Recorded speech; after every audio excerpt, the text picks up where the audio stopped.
The views and opinions expressed on this program are not necessarily those of this station, JVC Broadcasting Management, or its sponsors. And now, it's time for Radio Jobline with your host, Scott Possessor, right here on 103.9 LI News Radio.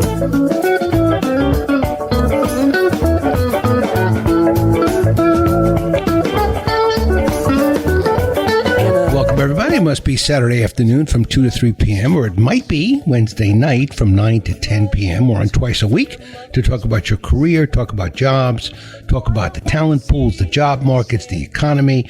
We've really covered a lot of economic stuff this year, and boy, do we have great news. There was a press conference on Wednesday that everybody, I'm sure, knows about by now. The stock market went nuts, and my guest and I are going to talk about that, but we're also going to talk about some fabulous resume tips. My guest today, Doug Wald, is a true expert, and we're going to talk about resume. Long overdue. We haven't talked about it on a Radio Jobline for a while. We're also going to debate the open to work sign on LinkedIn and talk about whether or not that's a good idea and is it working. But the most fun we're going to have is in the next couple of minutes. I'd like to bring back to the show a name that you all remember. If you're a regular listener, his name is Ken Connolly. Kenny was an intern for Radio Jobline for an entire year. The only intern I ever had that lasted that long. Kenny came down from Westchester every week with no air conditioning in the summers, sweating. I can't even imagine what that trip was like. And he stayed with me for a whole year. He's a great friend. We're still texting each other all the time. Ken Connolly, welcome back to Radio Jobline. Gosh, did I miss the Mickey Mantle of radio, Scott Possessor. How are you, Scott? Thanks, buddy. Yeah, we had a guest call me that once. It was really cool. Anyway, Kenny, the reason that we have you on the show is strategic because you have actually practiced many of the things you've learned here on Radio Jobline and really moved your career forward. So why don't you tell us quickly what happened when you left Radio Jobline, and then what happened to make this next move? You're now at CBS. I'll let you tell it. Yes, sir. So after Radio Jobline, essentially I then got an internship with another radio station in Rockland County, and through that, my boss there knew someone at WABC in New York City. Right. And I was able to, through the power of networking, which is something that we stressed a lot when I was on with you, and I'm sure you still do stress it, the power of networking, that is. And through that, I was able to get a couple interviews. I did very well on them. I was able to get the job as a producer and a board operator with WABC. Flash forward, when I was a year and a half down the line at WABC, I was looking for jobs more in the sports field, sports media. Yeah, now back up just a little bit, because you had been doing sports in college. Yes, so I was doing sports radio. I had a sports radio show in college. And you also had a little sports segment on ABC. Yes, I was a sports anchor on ABC as well, doing the evening sports updates. Okay. So that was great, and that was another resume builder for sure. And without that invaluable experience, I would not have been able to get to CBS Sports HQ, which is the digital streaming service of CBS Sports. The way that I got that job is, as I said, when I was looking for something more in sports, I reached out to a senior level producer at CBS on LinkedIn. This is the Scott Possessor method, everybody. This is crucial. Right. You reach out to employees that work at the job that you want to acquire, the company that you want to work for, and you ask them for 5 minutes of their time on the phone just to get to know the company, get to know more about the role and what you'd be doing if, in fact, you got the job.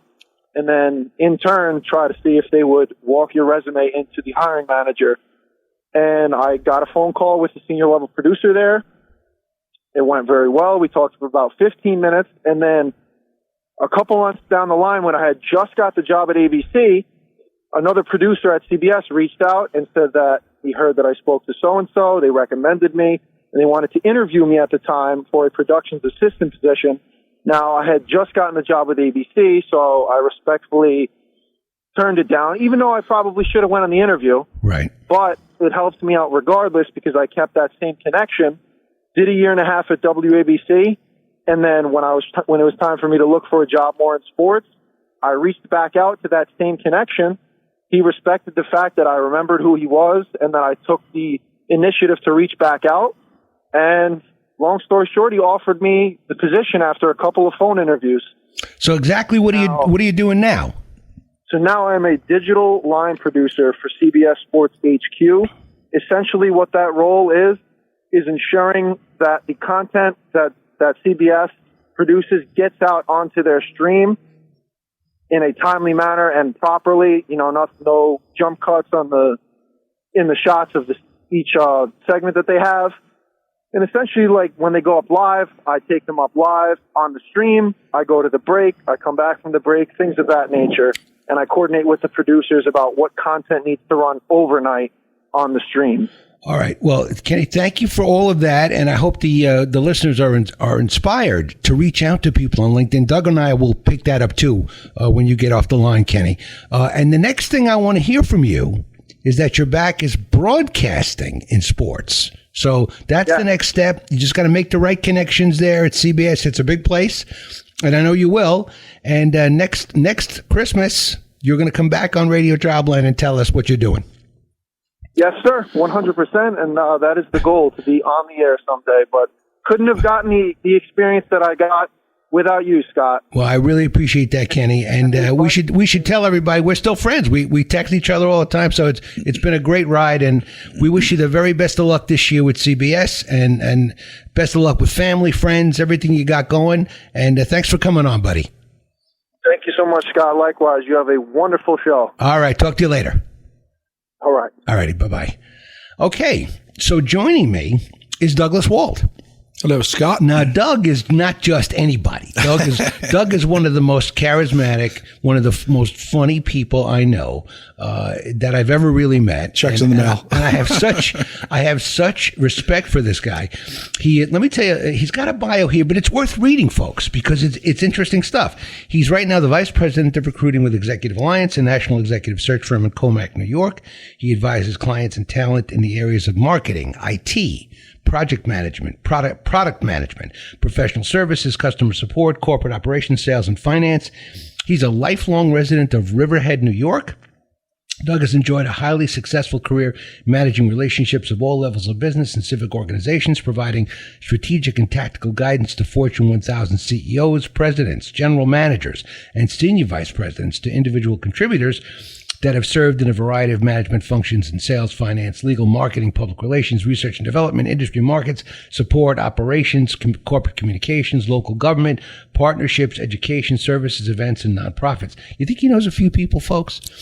And at his last role at CA Technologies, we ate in the same cafeteria. That's right. As senior director of digital marketing, Doug had managed teams and personnel in the United States, Europe, Asia Pacific, and India for 18 years. As a high-profile manager in the company, Doug has a unique ability to inspire colleagues and customers. As a popular mentor, he listens intently to learn of their objectives and goals, gathers specific requirements, and delivers quality solutions or career paths for them to better drive their message, skill set, and personal brand. Doug's a dynamic speaker for career development. I still remember that speech you gave for the, for the Long Island Project Management Institute. The PMP people. Yeah, thanks. Which got, people were raving about it, Doug. For career development, charitable causes, and digital marketing topics, presenting to organizations and programs such as Radio Jobline, Long Island Business News Network, Long Island chapter of the IABC, International Association for Business Communicators, WPIX Channel 11, Morning News, Hofstra University, the Fair Media Council, and the Long Island Project Management Institute chapter. Doug serves on the Executive Alliance Senior Leadership Team and Thought Leadership Councils and is a member of the National Association of Resume Writers and Career Coaches. He's also a certified professional resume writer and the owner-operator of Resume Stream Media of Riverhead, New York, where he has helped guide hundreds of professionals' careers for colleagues and candidates around the world. Doug, welcome to Radio Jobline. Thank you for having me, Scott. Doug, this is our final show of the year. Yes. And I'm committed to having fun on this show. Oh, giddy up. and I couldn't think of anybody better to have on than you. Thank you. We work hard on this radio show, and we cover a lot of difficult topics. Yes. This year, we've had, I think, at least 5 shows on the economy. Right. And I have been ranting and raving about the interest rate hikes, wondering about the actual value of them compared to the reduction in inflation that might have happened as a result of the improvement of the supply chain. So there's been a debate going on in my head as to whether, and you're a supporter of Jerome Powell and thought he did a great job. And apparently something good has happened. So give us the latest. Yeah, I think, looking at the forecast, Scott, and there's been so many different insights and perspectives from a variety of economists and people on the street and such that it looks like forecasts where you'll start to see more active cuts in Q2 of 2024. Labor market is still tight, but, picking up the supply chain, to your point, is improving quite a bit. It looks like it's at pre-pandemic levels across the country.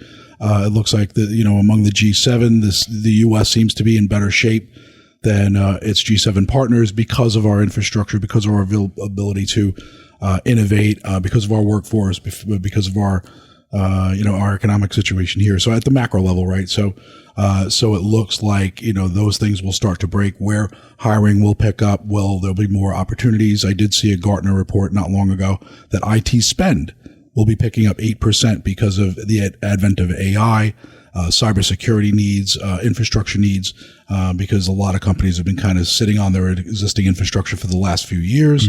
So it seems like, the clouds are parting a little bit. There's a little bit of sunlight up ahead, and hopefully, barring any other, significant issues around the globe, pandemics, locusts, fires, floods, famines, those kind of things. It looks like, things are looking quite robust for, certainly Q1 and then into Q2, Q3 of 2024. So if this is the Cinderella ending everybody was looking for, it's certainly right now, stop the race. It appears that that's what's going to happen. So if you're a betting man, you're betting that things are going to improve, not get into a recession and then improve. Yes. Right? Yeah. So that's the big fear that I've been having. By the way, they've been talking about this recession for 24 months. Yes. We're going to have it in 2 quarters. Yes. We're going to have it in 4 quarters. Yes. We're going to have it in 6 quarters. Yes. We're going to have it somewhere down the road. Yes. And it just hasn't come. And I think the saving grace was the job market of all the things. Yes. They couldn't kill it. I did a story on through our Executive Alliance Leadership Program. Yes. Called "They Still Can't Kill the Beast." Right. No matter what they did with the interest rates, the jobs kept coming. And even now, they surprised Wall Street with a very big jobs report, the most recent one. So it's all looking good. We're not here to talk about finance. Neither one of us are finance guys. But I just think it's great. It's great that we're going to end the year on such a positive note. By the way, when I say end the year, folks, the show is going to continue. We're going to be running the best of Radio Jobline over the next few weeks while I take a vacation. I'll be back in early January, and we're going to get a fresh show started for you again. But if you're a Jobline listener, you're going to want to pay attention over the next 3 weeks. We're going to put on some of the best shows we had all year. Again, in case you missed them. So the show does not stop, but I just want you to know that we're taking our break after today's show. So, Doug, we're going to talk about a couple of things today. One of them is the debate that's going on with the open to work sign that you can put on your LinkedIn page. Now, I have to tell you, I didn't even know there was a debate going on about this, but you informed me that there is. And give me the 2 sides of that story. Well, the 2 sides and this is for candidates that are pursuing new opportunities in the market. The pro part of that discussion is, are they, elevating their visibility into the market for looking for new employment? Are they, passively looking but still open to work? Are they actively looking? So, there's varieties of degrees where, you'll see those candidates looking for new opportunities. The con there would be people say it appears to be desperate. You hear some career coaches and people, certain people in the markets say, you should not enable the green banner, the open to work banner on LinkedIn. But as a recruiter, I would certainly never discourage somebody, regardless of what their means are going to be, from seeking new employment, number one. And number 2, there is an open to work setting, within your profile where you can clarify what you're open to work for. So if there's 5 or 6 job titles, there are 5 or 6 geographies that you're within that you're willing to either work a hybrid or work remotely and check into a headquarters or a mothership, once a month or once a quarter or whatever it is. So I'm the proponent that the open to work is a good thing. I think it's a good sign, and also from hiring perspective within companies or recruiters and such.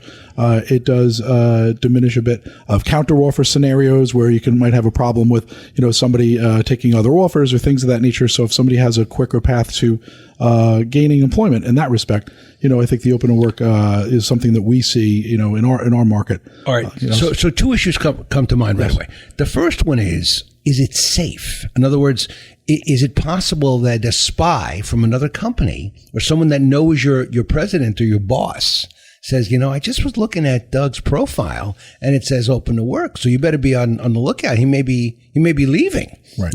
So I worry about that. And I think other people worry about that too. And then the other point that comes to my mind is, as a recruiter, I sometimes have too many candidates to reach out to. Right. Once I make my little formula of parameters, and let's say I have 1,000 candidates, too many. Right. So I'll reach out to as many as 300 or 400. But sometimes when you click the open to work button, it brings it right down to 300 or 400, and then you're thinking maybe now I've got more targeted, focused candidates that are actually looking for a job. So from a recruiter standpoint, it's a good thing. Right. But from a security standpoint, it's got a little bit of risk. Well, within a domain, there's a couple of ways of looking at it. Within a particular company domain, unless they have a recruiter license, they're not going to see that particular open to work setting. Mm-hmm. That's one. The other aspect is in terms of where they're going to be looking. Is it a network thing? Most people that are enabling the open to work are going to be actively open to work in, either they got laid off from their previous company or things of that nature. So it seems that that's the case study of how most people use open to work. Mm-hmm. And that it shouldn't seem desperate. People need to be gainfully employed. They need to contribute. They need to, raise money for their family and make a living for their family. So, So I do I am a proponent of that particular practice, but if it's within the domain of that particular company, those people are not going to see it. Just it blocks it out within LinkedIn. So, that's one aspect. Just in case you're one of these folks out there that does not have that sign on or that button pushed, I'm going to come after you anyway. If I think you have the right stuff, even if you're not open to work, I'm still going to approach you. Rightfully so. And so it doesn't change that much, from a recruiter standpoint, but it's better to have a more focused pool that does seem to be open to work rather than just go after people, many of whom are not, don't say they're open to work. But I think, Doug, isn't everybody open to work? I mean, when you're on LinkedIn and you've done a great job filling out your profile and the profile looks good, the picture looks good, everything looks good, aren't you kind of asking for people to see if you are open to work? Well, it's open to work, but it's also, in our perspective, Scott, as recruiters and people that advocate careers and work with our clients to get them the best talent possible for those particular organizations, we want to show the best presence. We want to show that we're market masters in our domain, that we've worked at, from C-suite level to contributor level employees, on what compensation practices look like and levels look like, what do talent pools look like, from North Dakota to North Tallahassee, so we understand the geographies, we understand the segments, we understand the hot industries versus some that might not be as hot. So we can provide that counsel back to companies and back to hiring managers saying, okay, if you're looking for X, Y, Z type of talent in these types of geographies, these are the compensation frameworks, these are the expectations. Is everybody going to be remote or, things of that nature? So we try and provide that strategic counsel. So that's where those profiles, if they're deep, if they're content rich, can really be attractive in the market on a number of different fronts. So yeah, I think that when people do a really good job on their profile, I would not hesitate to approach them. Sure. But when people are scant, yes, just a couple of sentences, really not much, no postings, right. This candidate hasn't posted recently, right? When I see things like that, I'm going, he's not very active on LinkedIn. Right. But when I see an active person, I think I'm more likely to get a response. Yeah, no, that's fair. And you see certain functions. A lot of engineering people might not do it as much, or be as active on LinkedIn. Maybe they didn't need LinkedIn. They got referred by somebody, right. And didn't need a resume for 20 years or 25 years. Those scenarios do happen. But I think a lot of those cases, when I speak to people in the market, they don't know those functions. They don't understand the power of LinkedIn. And they don't understand if the depth of content and appropriate keywords for their searches or for their career direction are populated. Those are things that we're going to be looking for. So I always advocate saying, you should have a deep profile. You should have relevant content. It should be targeted for what your paths are. And most people don't think of it. And, they really go, oh, wow, I didn't realize that there was an open to work setting where you can add job titles, where you can add geographies, where you can add hybrid or remote or on-site work. So a lot of it, they don't know what they don't know. They made a profile 10 years ago and kind of left it alone. So, I see that kind of behavior in the market, but the more populated, to your point, I think it's going to make people more engaging and visible. Okay, you're listening to a very special radio Jobline with Doug Wald, a fabulous guest and one of the greatest You're guys. pretty fabulous, too. You're the OG, man. You're the original gangster of job work on broadcast. You've been doing it forever, and you're the best of the business, baby. Thank you for that. I'll give you the $5 that I owe you, too.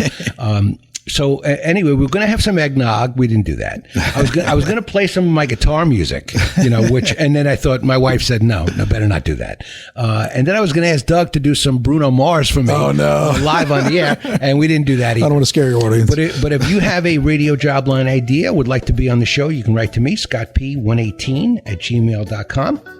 scottp118@gmail.com. And you should connect with me on LinkedIn, because every broadcast we do here on 103.9 FM LI News Radio is then reposted on my LinkedIn page. So if you can't make the time of the show, connect with me and they'll be delivered to your inbox. Got a news break coming up. Stay with us. May the four winds blow you safely home.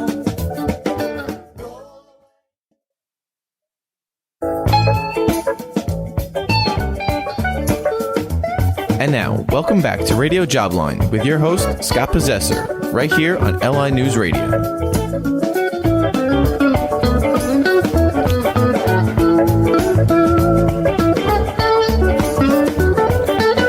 Welcome back, everybody. You must be...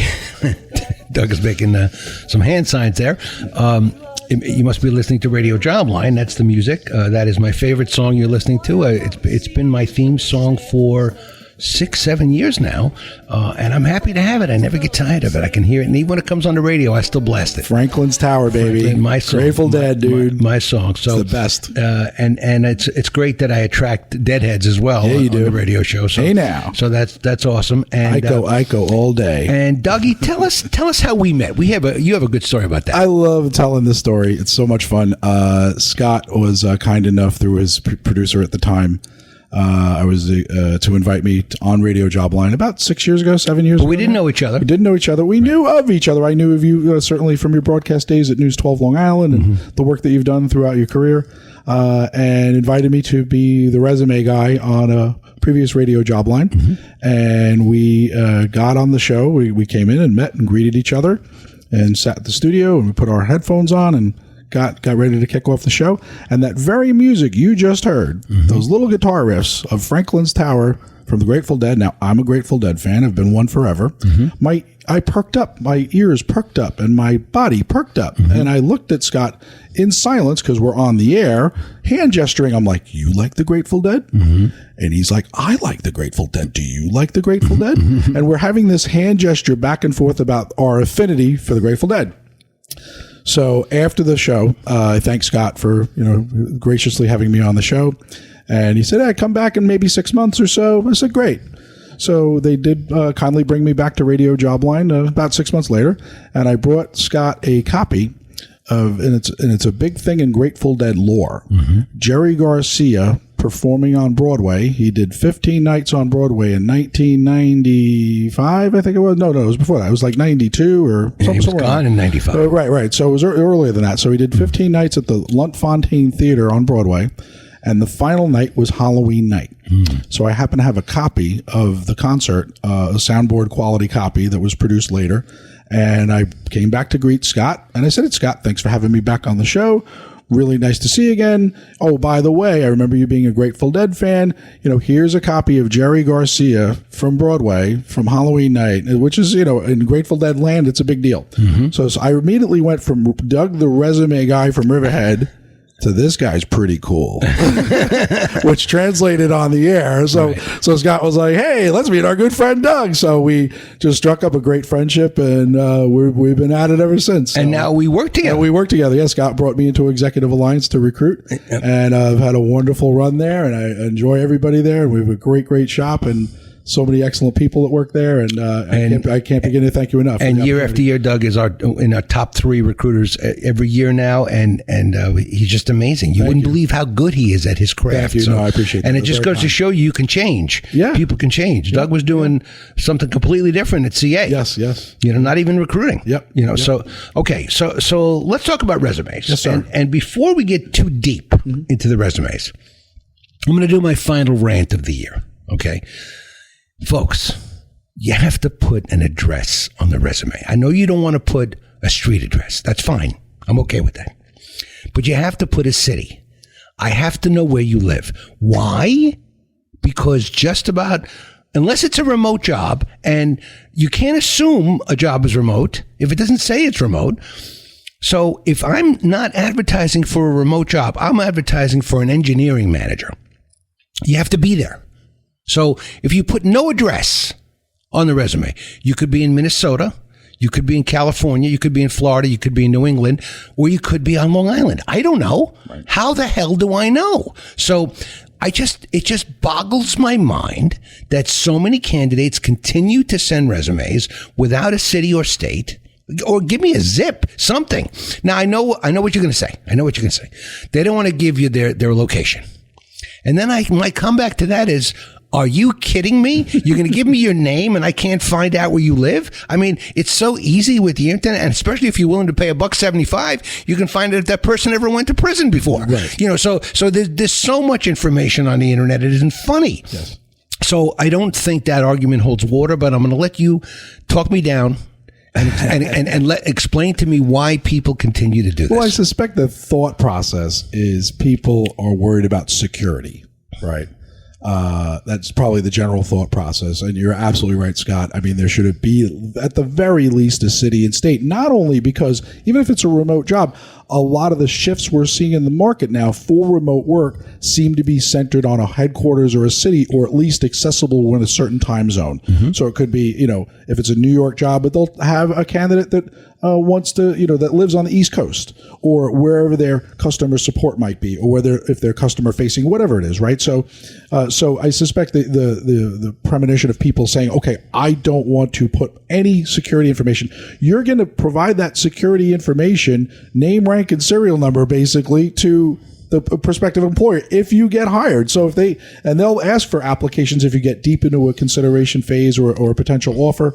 So the company will say, okay, if you've done 2 interviews, you've done 3 interviews, okay, you're deep and you're a serious candidate for that opportunity. So they're going to ask you for your address. They're going to ask you for, some of your, personal information for their file. So, obviously if you get hired and onboarded into the company, you're going to provide more information even after that. So when it diminishes your visibility, when it diminishes your accessibility to the market, I don't advise for it. Scott, you're 1,000% right about why people, and it just has to be a city and state. It does, you don't even have to provide your address or zip code. Just you're showing you're geographically accessible to that opportunity. Right, period. End of story. So let's say you're from California and the job is in New York. So you don't want to put your address because you're going to be excluded. Yes. Right. So in a case like that, there's an answer for that. You can just put where the address would be. Right. You could say willing to relocate to Long Island on my own dime if necessary. So there are lots of ways around it, yes, but almost no viable excuse not to give your location. Yes, and the other thing to that point, Scott, is that on your open to work setting on LinkedIn, you can add remote jobs for targeted geographies. And if you're willing to relocate or come or work within that geography, right, or if you know customers in that area, or if you could provide value to that company, whether it's a headquarters or their customer sets, certainly list that. The more transparency you put on your resume and on your LinkedIn, the better, the less guesswork hiring managers have to do, the less guesswork recruiters have to do. We're under a fire hose every day, all day of applicants and applications and resumes and LinkedIn profiles and people coming through the side door. And I'm a great fit for that job. So we see a lot of influx of information. So the more clear, the more transparent you are, you're going to have a better opportunity of engaging with that recruiter or that hiring manager. Okay, we all know what resumes used to look like. They were very plain. But nowadays, there's all this capability and templates, yes, and colors and all this great stuff. But should people be concerned about their resume being scanned if the one column has all their address information, education, and then the other column has their job information, and then there's really no header? It looks completely different. Should people use a traditional format to make sure that the scanning process is easy? I agree with the traditional format, Scott. I work in marketing, and I see I work with creative talent quite a bit, and I see designers, usability designers, creative operations people, graphic artists, send their resumes and such, and they make it super pretty with multiple bar graphs and columns, and it's not a natural read. You can't discern who this person is, what do they do, what are the core skills that are going to be most important to that opportunity, how does it match with what the job requirement is. So you're not going to see that. So I'm a big fan of the traditional resume, being succinct, making it accessible, making it clear, not teeny tiny fonts, on the resume. 10-point font is fine, but making it a natural read. Starting with your name and location and your LinkedIn link, and your phone number, your primary phone number, where you're easily accessible. You brought up the fonts, and I just want to say that as I've gotten older, okay, even though I have a nice big screen, I must have a 400-inch screen on my desk. I cannot read them. Right. If they're too small, they try to pack. I've seen 450, 550 word resumes on one page, Doug. Right. And it's just crazy. It's insane. Right. What's wrong with more than one page? Well, I don't think, and there's another, perspective in the market where, and a lot of colleges and universities advocate this, where they advocate the one-page resume because they want to keep things brief and succinct. And I understand that perspective, but there's no reason why you can't expand it to a page and a half or two. I've not heard one person in our shop at Executive Alliance scream, "Oh my goodness, a college graduate with a 2-page resume." If you have functional experience or courseware or things, and this is specific for college students and graduates, if you have specific courseware that's relevant to that role or the path that you want to take, if you have projects, if you academic projects, technical projects, if you've done, volunteer work, if you've worked in associations and standards bodies, things of that nature, that will certainly not just say what you've done and why you're relevant to that role. It tells us who you are. I like knowing who you are. So, the fallacy of a one-page resume, I think, is too much, and I think it does a disservice to prospective employees. Yeah. I mean, the only person that should have a one-page resume is someone that doesn't have a lot to say. Correct. If you have a lot to say, go on 2 pages. Exactly. There's no such rule, by the way. Yep. Any of these rules are not rules. Yes. They're unwritten rules. That's exactly right. But anyway, if you should have a lot to say. You should be getting internships in high school. You should be getting internships in college. You should have lots to say, not working at a McDonald's counter. Yes. That doesn't need to be on your resume. You'll probably do without it altogether. Yeah. So nothing against McDonald's. But the bottom line is you need internships, you need experience, you need relevancy to the job at hand. And however long it takes you to do that with a reasonable size font, that's how long your resume should be. That's exactly right. And again, the depth of content, the depth of keywords is going to be important. What's the relevant path that you're seeing on that job description? And to your point, Scott, around adjusting your resume and tweaking it to make sure that it aligns with the mission of the company, make sure it aligns with the job requirements.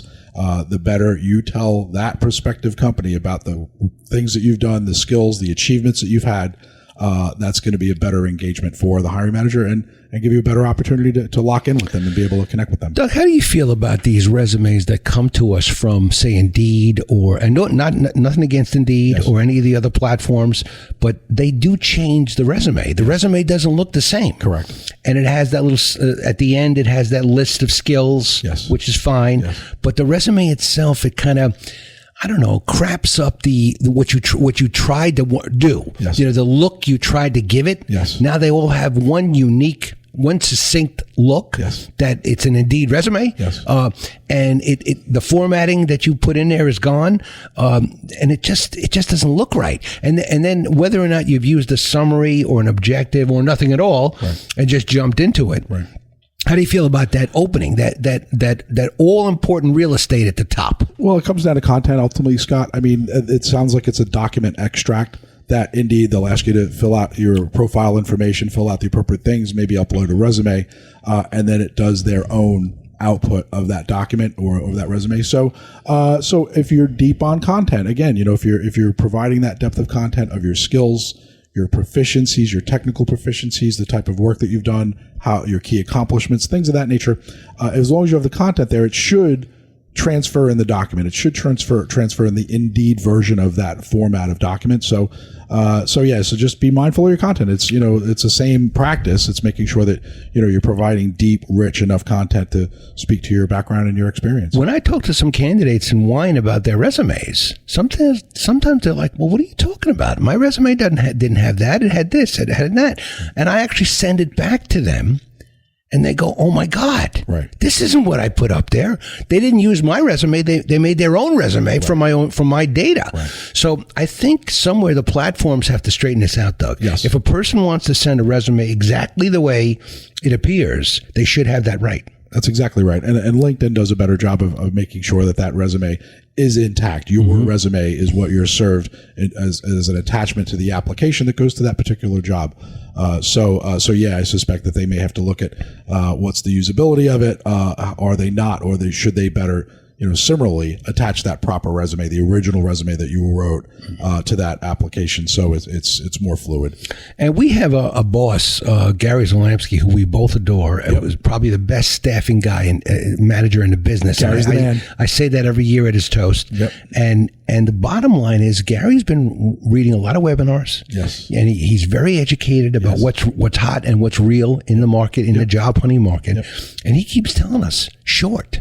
People are using mobile viewing. Yes. Big numbers. 65% of people are looking at things like a resume on a phone. Yes. So should a resume be briefer for that reason? Should it be shorter? Should your cover letter be, like one sentence or two sentences because people's attention span or whatever? But how do you feel about this whole mobile viewing thing? Well, there could be two different versions of it. There could be a light version for mobile. I'm sure that like on LinkedIn, for example, it's easier to read a LinkedIn profile than, documents are a little bit different in a mobile view.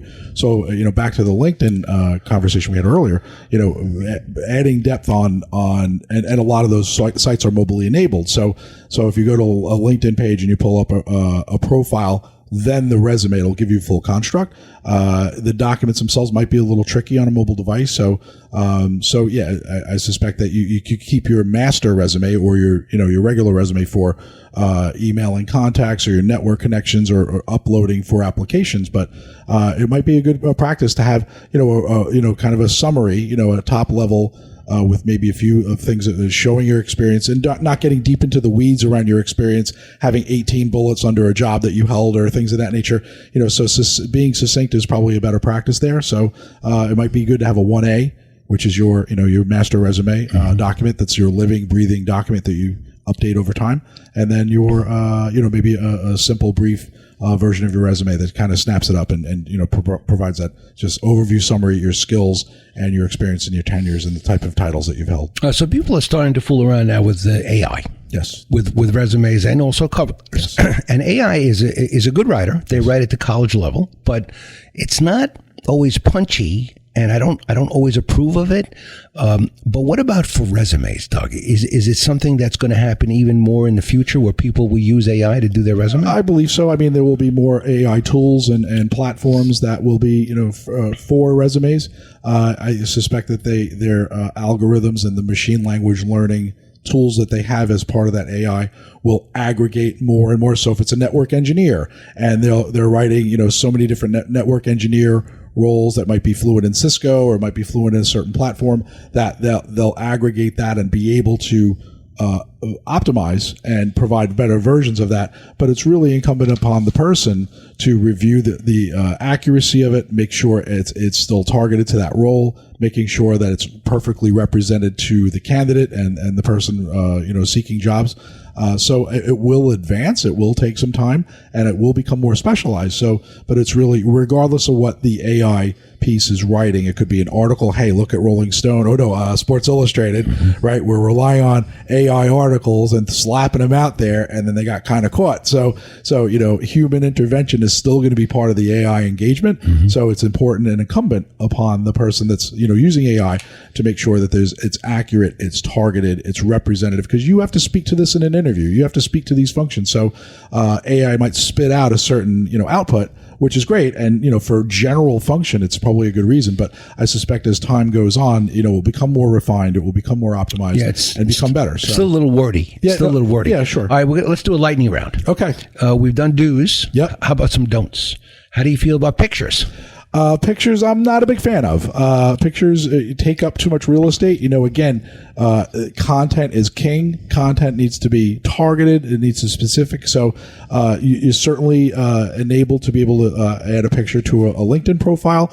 They say that adding a picture to a LinkedIn profile provides a 30% engagement view or bump, which is great. But for resumes, we need to see exactly what your skills are, what your experience is. So I'm not the biggest fan of pictures on a resume. Okay, and also resumes, somehow people that come from foreign countries often it's a more often practice. Yeah, and therefore you associate that resume with perhaps someone who doesn't have a visa. That's exactly right. So how about 4 or 5 page resumes? If you're in an academic setting or a scientific setting, and if you've got a lot of publications, patents, articles, things of that nature, that's perfectly fine. But even if you're a senior executive, 3 pages, 4 pages max. Things, because there are people that have tons of publications, tons of contributions to academic research, things of that nature, where they could be 10 pages or more.